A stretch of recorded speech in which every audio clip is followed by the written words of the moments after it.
Já ia eu esqueci de gravar, pronto.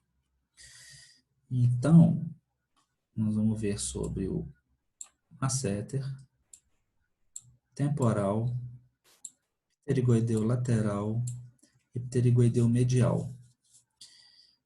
Quando a gente fala sobre movimentação dos músculos mandibulares, né, da mastigação, quem se arriscaria a dizer, deixa eu só...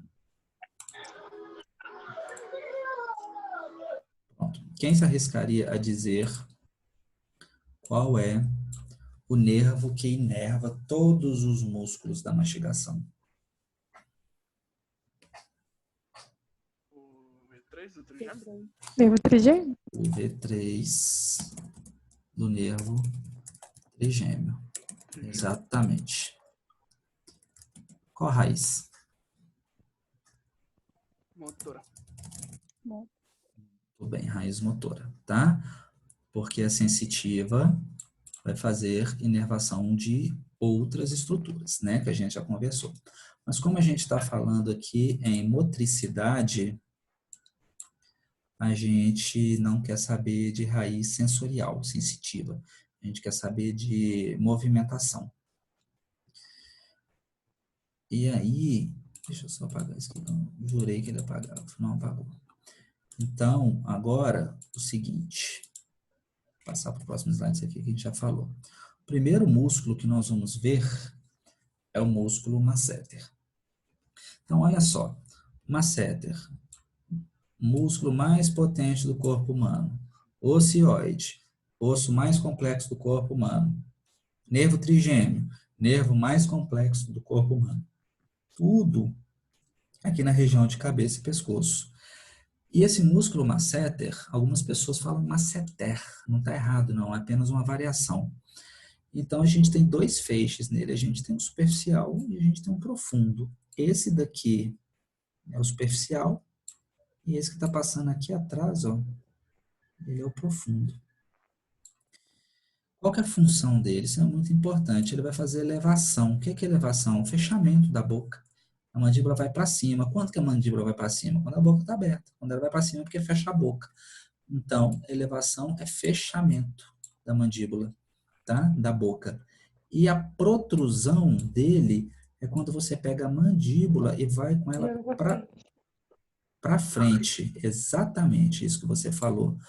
Protrusão é quando você pega a mandíbula e joga ela para frente. Elevação é quando você vai pegar ela e vai jogar ela para cima, quando você vai fechar a boca, tá? Inervação, nome do nervo, massetérico. De onde que o massetérico vem? Do nervo mandibular. Qual raiz? Raiz motora. Tá? Em relação ao músculo temporal, peraí só um minutinho. Em relação ao músculo temporal. Ele é um músculo que ele é formado, ele tem a forma tipo um leque. Por quê? Porque tem fibras anteriores, tem fibras que são médias e tem fibras que são posteriores horizontalizadas. As anteriores são essas daqui, ó. Elas são mais verticais. As médias, elas são mais oblíquas ou então oblíquas ou lateralizadas.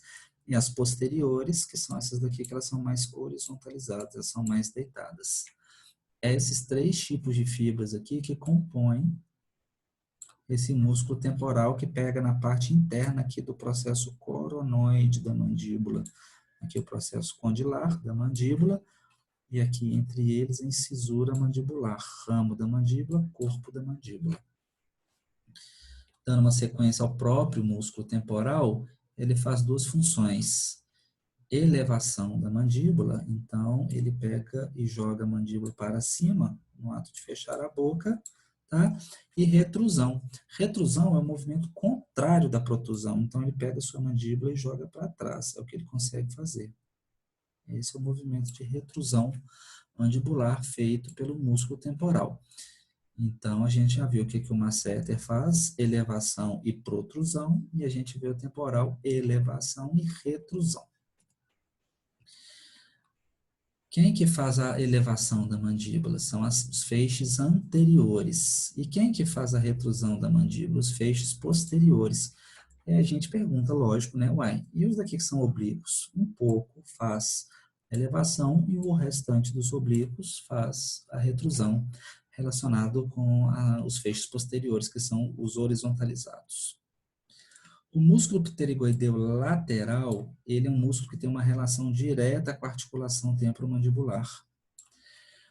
O feixe superior dele, então ele é muito parecido no sentido, né, de ter dois feixes como o masseter, que tem superficial e profundo. Aqui nós temos o feixe superior, que está aqui em cima e tem uma relação direta com o disco articular. Não vou passar muitos termos a respeito da articulação temporomandibular, o que é o disco, o que é a cápsula, porque por enquanto nós não vimos a articulação temporomandibular. Mas o feixe superior do músculo pterigoideu lateral, ele tem uma relação direta com a articulação temporomandibular, principalmente ali.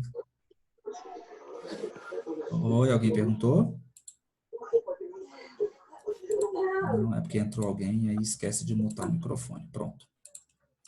E aí, o feixe superior, ele tem uma relação direta com o disco articular que fica aqui, ó, bem aqui nessa regiãozinha aqui onde eu acabei de pintar de amarelo, que é o disco articular aqui da articulação temporomandibular. Para quê? Para justamente não deixar tritar o côndilo, que é a mesma coisa cabeça e mandíbula, com a cavidade aqui do osso temporal, onde que faz a articulação temporomandibular, temporal e mandíbula. E nós temos o feixe inferior, que passa também pelo processo condilar da mandíbula. Aqui o processo condilar ele foi removido. Por que ele foi removido? Para você ver aqui, senão ele ia ficar assim, ó, e você não ia conseguir ver. Se isso aqui tu tivesse pintado, se fosse tudo a mandíbula, você praticamente não ia conseguir ver o feixe inferior do músculo pterigoideu lateral. Quais são as funções dele? Protrusão, o que é protrusão mesmo? Joga a mandíbula para frente. É só lembrar do paciente que ele é prognata. É aquele paciente que a gente chama ele de classe 3. É só a título de curiosidade isso. Vocês não precisam gravar isso agora. É aquele paciente que tem o queixo bem lá para frente. Por isso que ele chama prognata. Gnata vem de mento, né? De gnátio, que é essa região aqui, ó, da mandíbula. E aí, esse pterigoideu lateral, esse músculo, ele ajuda, então, no prognatismo, ou no movimento de protrusão da mandíbula. E ele ajuda também no movimento de abaixamento, movimento de abrir a boca. Essa é outra função que o pterigoideu lateral ele faz. Ele estabiliza o disco articular. O que é o disco articular? Aqui, ó, essa região aqui que eu já tinha pintado para você. Quando você vai fazer movimentos de lateralidade da mandíbula, ou seja, você vai para um lado, vai para o outro, quando o dentista vira para o paciente e fala assim, coloca ponta de canino com ponta de canino de um lado, coloca ponta de canino com ponta de canino do outro lado. O músculo que estabiliza esse movimento aqui é esse pterigoideu lateral aqui. Ele é o principal músculo da protrusão mandibular. Vários músculos fazem protrusão mandibular, esse é o principal. E por fim, a gente tem o pterigoideu medial. Ele tem as mesmas funções do masseter, as mesmas. Só que ele faz todos os movimentos que o masseter faz, só que ele faz com menor força, com menor intensidade. Por isso que a gente fala que ele é menos robusto. Mas ele faz exatamente os mesmos movimentos que o pterigoideu medial faz. E ele é separado do pterigoideu lateral pela uma fáscia. Por quê? Porque aqui no processo condilar, eles se encontram. E como eles fazem movimentos que não são semelhantes, quando um faz um movimento, o outro está estabilizado. Então, para facilitar o deslize de uma musculatura para outra, evitando o atrito entre elas, tem uma fáscia muscular entre eles. E quais que são os movimentos, então, que eles fazem, já que são os mesmos movimentos do masseter? Faz elevação e faz protrusão. Por que é leve? Porque o masseter também faz leve. E por que faz elevação? Porque o masseter também faz elevação. Nervo pterigoideu medial, que é um ramo do V3. V3 é a mesma coisa que nervo mandibular. Tá bom? Aqui, uma foto real de uma peça anatômica, onde a gente tem essa parte toda aqui, esbranquiçada aqui. Isso é a fáscia muscular do osso, do músculo temporal. Em a gente consegue ver direitinho o próprio músculo temporal, principalmente ali nos seus feixes anteriores. Em 3, a gente consegue ver o músculo masseter bem no feixe superficial, e o 4 também é um músculo masseter, só que é o feixe mais profundo dele, tá?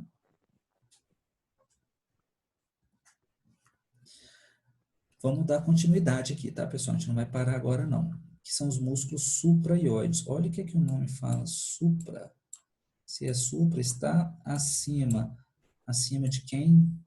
Do osso ióide, que é aquele osso lá da região do pescoço, que são 8 ossos, né? São as 7 vértebras cervicais, mais o osso ióide, esse aqui que eu estou pintando ele aqui de amarelinho. Esse aqui é o osso ióide. Bom, quais são os músculos supraioides que nós temos? O digástrico, o estilo ióide ou estilo ioideu, já falei no início da aula de hoje, miloioide ou miloioideu e o gênio ióide ou gênio ioideu, é a mesma coisa. A maioria deles, depois eu vou explicar isso, estão linkados na face anterior do pescoço, movimentam o osso ióide durante a deglutição, mas também atuam tanto na fala, como na respiração e na própria deglutição, e músculos abaixadores da mandíbula. Vocês vão ver que eles também atuam como movimentos mandibulares, mas são classificados como supraioides pela função que eles fazem no osso ióide. Então, eles cursam a mandíbula até o osso ióide. Como assim cursa? Sai da mandíbula e vai até o osso ióide. Formam o soalho da boca. O que é soalho da boca? Lembra? Teto da cavidade tal, soalho da cavidade tal, parede ou lateral e medial, ou então parede lateral e medial. Então, esses músculos, eles formam o soalho da boca, que é essa parte aqui. É como se fosse o chão da boca. E auxiliam na mastigação, deglutição e fala. Essa que é a função dos músculos supraioideus. O primeiro deles, digástrico. Por isso que ele tem esse nome aqui, ó. Digástrico, porque ele tem 2 ventres. O ventre anterior e ele tem o ventre posterior do músculo digástrico. Então, aqui a gente vê o ventre posterior vem até o tendão intermediário, que é esse tendão que está aqui. Esse tendão intermediário fica preso sobre o ocioide e dali até a mandíbula começa o ventre anterior. Mas isso aqui que eu acho interessante, não está nesse slide, está no próximo. A inervação do ventre anterior, ela é completamente diferente da inervação do ventre posterior, sendo que é o mesmo músculo. A única coisa que separa e diferencia eles é o ventre deles, e a inervação é completamente diferente. Então, quando a gente tem o ventre anterior associado ao ventre posterior separados por um tendão, eles vão se unir lá no osso ióide, como eu mostrei nessa imagem aqui. Aqui novamente, olha, o ventre posterior dele, eles se unem aqui, ó, bem no tendão intermediário, e aqui está o ventre anterior do músculo digástrico, que vai lá na base da mandíbula. Função do músculo digástrico: eleva o osso ióide, e em relação à mandíbula, ele faz abaixamento e retração. Abaixamento da mandíbula, pega a mandíbula e joga para baixo, e retração, pega a mandíbula e joga para trás. Isso é que é retração. Retração é o contrário de protrusão. Olha aqui a dupla inervação que eu queria falar para vocês no slide anterior. O ventre anterior, essa imagem que é a mesma. Bernardo, Oi, pode falar. só uma dúvida. Esse tendão que você falou, ele faz algum movimento do ocioide? Não, ele não faz um movimento do ocioide, é porque a musculatura se prende àquele tendão ali. Então, o ventre posterior do músculo digástrico se prende a esse tendão aqui, E você também tem um tendão que se prende ele aqui, ó. Então, ele ajuda na fixação da musculatura no osso. E essas musculaturas aqui que movimentam o ocioide. Você lembra quando eu falei na aula de osteologia craniofacial que o ocioide, ele é o único osso da região de cabeça e pescoço que ele não tem contato com nenhum outro osso? É nessa região, é nessa situação que eu queria mostrar para vocês. Ele se prende a tendão, ele se prende a músculo, ele se prende às outras estruturas que não sejam ossos, ok? Ok, obrigado. Nada. E aqui, olha aqui, o ventre anterior, qual que é a inervação do ventre anterior? É o V3 do trigêmeo. Ah, mas você não falou, você falou que criam cinco principais nervos sensitivos e quatro principais nervos motores. Exatamente, quatro principais. Ele cria uma vasta rede de ramos que fazem inervação de toda a região. Por isso que eu falei, não acho que a região da cabeça tem 30 ossos, não acho que a gente só vai estudar aqueles nervos, porque tem outros nomes, nós estamos estudando os principais. Então, o nervo milioide ou milioideu, ele é uma criação do V3, do trigêmeo, que é o nervo mandibular. E como tem movimentação, ele vem da parte motora, tá?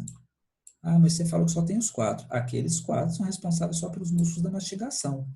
Isso aqui não é músculo da mastigação, isso aqui é músculo supraioide, mas tem muitos outros nervos. E no ventre posterior, que é a parte posterior aqui do digástrico, a inervação não vem nada, não tem nada a ver com trigêmeo, olha aqui, tem a ver com facial, que é o sétimo par de nervo craniano, tá? V2 de maxila, isso aqui é nervo maxilar. Isso aqui é sétimo par de nervo craniano. Por favor, não confundir. Não tem nada a ver uma coisa com a outra. Isso aqui é nervo facial. V2, V1, V3, trigêmeo são os ramos do trigêmeo. Função do digástrico, então, falei para vocês no slide anterior, que é elevar o ocioide e fazer aqueles movimentos de abaixar a mandíbula e retruir a mandíbula. Retruir a mandíbula, pegar a mandíbula e jogar ela para trás. Isso que é retrusão de mandíbula. Você falou que o digástrico, ele não faz parte da mastigação, mas se ele abaixa a mandíbula e faz a retração, ele faz parte, não? Muito bem, garoto. E aí a gente entra naquela expressão de vaca gelada. Muitos autores, eles classificam o músculo digástrico como um músculo da mastigação. Assim como muitos autores classificam o osso frontal como um osso também responsável por compor o grupo do víscerocrânio. Por quê? Porque ele faz proteção do sistema central no neurocrânio, mas ele também faz a proteção de órgãos dos sentidos como a visão. Então, se é isso, ele é viscerocrânio. Assim como alguns autores classificam o músculo palatoglosso como da língua e, ao mesmo tempo, o músculo do palato. Então, tem autores que classificam o digástrico como um músculo supraioide da mastigação, tá? Para uma questão acadêmica, nossa, didática, a gente vai classificar o músculo digástrico como um músculo supraioide. Por quê? Por causa principalmente do tipo de inervação, aqui não tem nada a ver com a inervação do V3, do trigêmeo, e porque ele tem uma função muito importante em relação ao ocioide, e os músculos da mastigação não têm função em relação ao ocioide. Então, convencionou-se que o músculo da mastigação, o músculo digástrico, ele é um músculo supraioide, mesmo que há quem diga que ele participa também de um músculo da supraioide, tá? Tem gente que fala que é da mastigação, tem gente que fala que é supraioide, e o que é mais aceito hoje é que ele é da mastigação. Mas não está errado, é apenas uma visão que autores têm em relação a isso, ok? Beleza. Ok. Tem livros que falam coisas diferentes mesmo, mas não está errado, não. Ele não vai deixar de fazer sua função, ele não vai deixar de ter simplesmente uma participação de um grupo diferente, mas ele continua tendo os dois ventres, ele continua tendo as funções no abaixamento e retrusão de mandíbula, ele continua tendo função de elevação de ocioide, ele não altera nada, anatomia nada, só uma questão de organização de que grupo que ele pertence. O músculo estiloioide ou estiloideu, ele não tem nenhuma inserção na mandíbula. Ele vem lá de trás do osso temporal, do processo estiloso do osso temporal, e vai direto no ocioide. Ele não participa de abaixamento da mandíbula. Por quê? Porque ele não passa pela mandíbula, ele não encosta na mandíbula. Ele apenas vai fazer elevação e retração do ocioide. Elevação para cima e retração vai jogar ele para trás. Inervação dele chama ramo estiloide do nervo facial. Então, é uma criação que o nervo facial faz. Cria um nervo justamente para fazer a inervação de todo esse músculo estiloide ou estiloideu. Então, qual que é a principal característica dele? Esse músculo ele não tem inserção e nem origem na mandíbula, ele não encosta na mandíbula. Se ele não encosta na mandíbula, ele não movimenta a mandíbula. Ele tem atuação apenas no ocioide, fazendo elevação, que é para cima, e retração, que é para trás. Inervação dele, nervo facial. Miloiódio, ele encontra com contralateral. Como assim? Uai, o coleguinha dele lá do outro lado, ele encontra com ele na linha mediana. Quando ele encontra com ele na linha mediana, ele gera uma estrutura aqui, ó, que chama RAF, miloioide, por causa do nome do músculo. E a união desses dois músculos, o miloide esquerdo com o miloide direito, junto com a RAF, formam um diafragma da boca, que é o soalho da boca, que é a base da boca. Em relação ao ocioide, qual que é a função desse miloide que a gente está falando? Ele vai fazer elevação, que é para cima, ele vai fazer protrusão, que é para frente. Em relação à mandíbula, ele abaixa e também retrai a mandíbula. Então, você está vendo? Bernardo, Oi. você acabou de falar da linha RAF. Eu já ouvi e já li algumas coisas a respeito de linha RAF mediana. Tem alguma relação? Até mesmo pela linha mediana, algumas pessoas, alguns dentistas já me mandaram alguns trabalhos dizendo, olha, respeita a linha RAF mediana, a linha RAF, entende? Uhum. Olha, com certeza, você está falando no caso de construção de trabalho protético. Sim, mas veja bem, o que eu estou querendo te dizer? Às vezes não vem uma marcação, tá? Sim, no De linha plano. média no Aham. plano, só Uhum. que eles pedem para a gente olhar por palatina, tá? E Uhum. aquele onde que a gente diria ali que seria mais ou menos uma linha média, eles chamam a linha média ali de RAF. Tá. Tem coerência? Tem Por os. palato também? Pois é, por palato, alguns chamam ela de RAF palatina. A gente, por exemplo, tem onde que a gente vai dar anestesia alveolar inferior, a gente tem a RAF pterygomandibular. Essa RAF aqui que eu mostrei para vocês aqui, que é a RAF milioide, você não consegue ver, porque ela está abaixo da mandíbula e você tem toda a pele do pescoço, e mesmo que você vai dissecar a pessoa, ainda tem o músculo de platisma. Então, com certeza, essa RAF que ele te pediu para você seguir é uma outra estrutura que tem relação com a linha mediana, mas que não é a RAF milioide, porque essa você não consegue visualizar, tá bom? Que essa Mas daqui onde eu marquei. sim, mas eu digo por ela porque, pelo menos pelo que eu enxergo aqui, ela está supostamente na linha média. Sim, ela está na linha média, mas nem toda RAF significa que está na linha média, tá? É como eu te falei, a RAF, por exemplo, pterygomandibular, é onde você vai dar alveolar inferior, bem lá atrás de um siso. Um siso do lado esquerdo, ele não está na linha média, um siso do lado direito, ele também não está na linha média, compreendeu? Entendi, fechou, meu caro. Então, o músculo milioide na mandíbula, ele vai fazer o abaixamento da mandíbula, que é para baixo, movimento de abrir a boca, e retração, que é jogar a mandíbula para trás. Então, é mais um músculo que faz a movimentação da mandíbula, mas ele tem uma função muito importante também no ocioide. E a inervação dele vem do trigêmeo, que é o nervo milioide, que é uma criação do nervo mandibular. E por fim, dos músculos supraioideus, a gente tem o gênio ióide, ou gênio ioideu, que ele também encontra-se com contralateral. No osso ióideo, ele vai fazer a elevação, que é para cima, e a protrusão, que é para frente. É isso que ele faz no osso ióideo. E na mandíbula, ele também vai auxiliar no abaixamento e retrusão. Olha ele aqui, ó, gênio ióideo. E aqui ele encontra com contralateral, aqui, ó, no meio e aqui. Olha, glândulas submandibulares, glândulas sublinguais, e depois a gente vai ver como que os ductos das glândulas inferiores eles se comunicam. A gente vai ver isso na aula de limites da cavidade oral. Só para a gente ver aqui, eu peguei as mesmas imagens aqui e somente as cores dos músculos diferentes. Então, em relação ao digástrico, a gente tem aqui o ventre anterior e aqui o ventre posterior. O milioide está aqui, o genioide aqui no meio, que foi esse último que nós vimos, tá? O milioide está relacionado com aquela camada da RAF que a gente estava falando agora, e o estiloide, que é esse músculo aqui, ó, que passa aqui na lateral e vai direto no osso ióide. Em relação à musculatura da língua, não que você tenha toda a sua musculatura lingual, que você seja capaz de reproduzir esses movimentos aqui.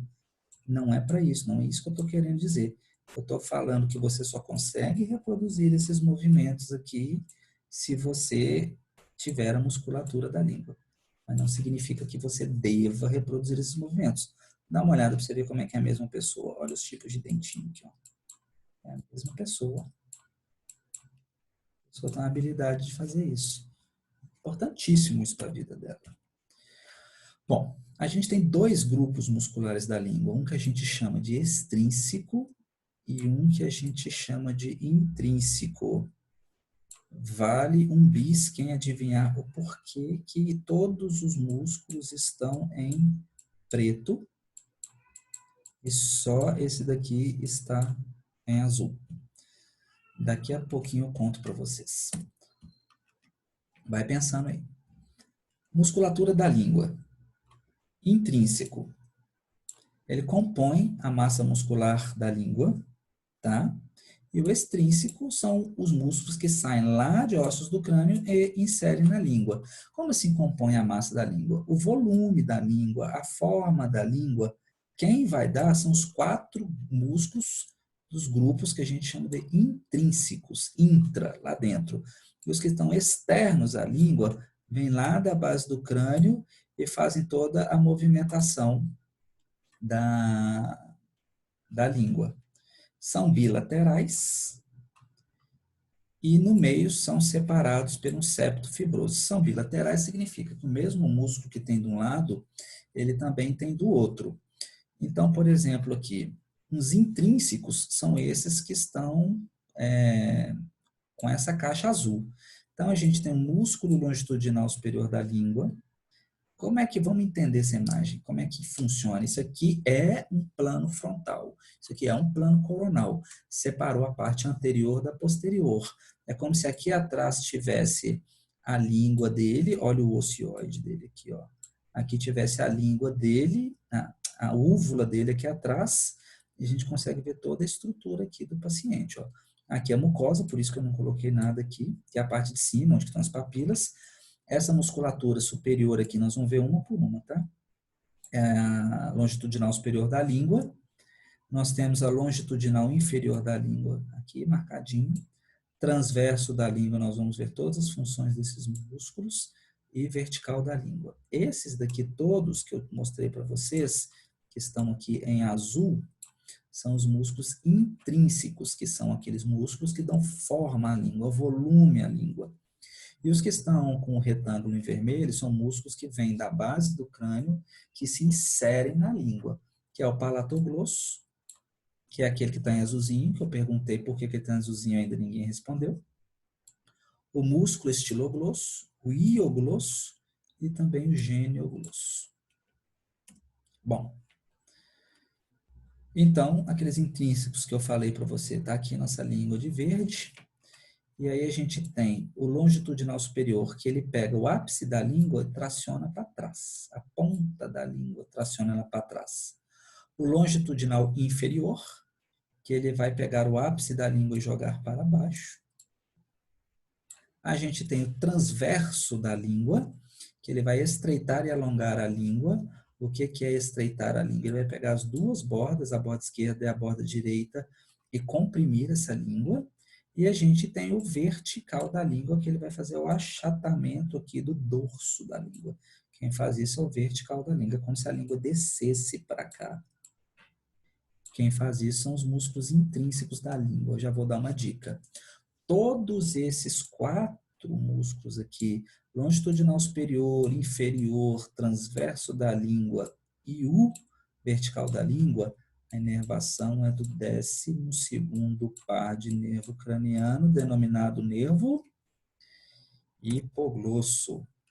E os extrínsecos da língua, que é o genioglosso, estiloglosso, palatoglosso e esse danado aqui, ó, do palatoglosso. Então, o genioglosso, ele vai tracionar o ápice da língua para trás, que nem o longitudinal superior. Só que ele ajuda também na protrusão de corpo, a língua como um todo. A língua vai para fora da boca, tá? E ajuda também no achatamento da boca. Quem faz isso é o genioglosso. O estiloglosso, ele traciona a língua para trás e para cima. Então, no momento em que a gente conseguido tirar a língua daqui, era só ápice. Agora, a língua como um todo, ela consegue ir para cima. Quem auxilia esse movimento para você é o músculo que a gente chama de estiloglosso. O ioglosso vai tracionar a língua para baixo e para trás. Então, movimentos da língua de corpo para baixo e para trás e para baixo, que é o achatamento que ela vai fazer. E, por fim, o palatoglosso. O que esse músculo vai fazer? Ele vai elevar a língua e abaixar o palato mole. Se a língua estiver fixa, ele abaixa o palato mole. Se o palato mole estiver fixo, ele eleva a língua. Então, depende. Por isso que ele tem que ser classificado como músculo da língua e como um músculo também do palato, que nós vamos ver. Inervação do genioglosso, 12º par. Inervação do estiloglosso, 12º par. Inervação do ioglosso, 12º par. Inervação do palatoglosso, 9º par. Glossofaríngeo. Por isso que ele estava com a cor diferente, porque ele é o único músculo da língua, dos extrínsecos e intrínsecos, que a inervação dele não é proveniente do 12º par, que é o nervo hipoglosso. Por quê? Porque justamente ele faz atuação aqui no palato mole, na região já do palato, certo? Bom,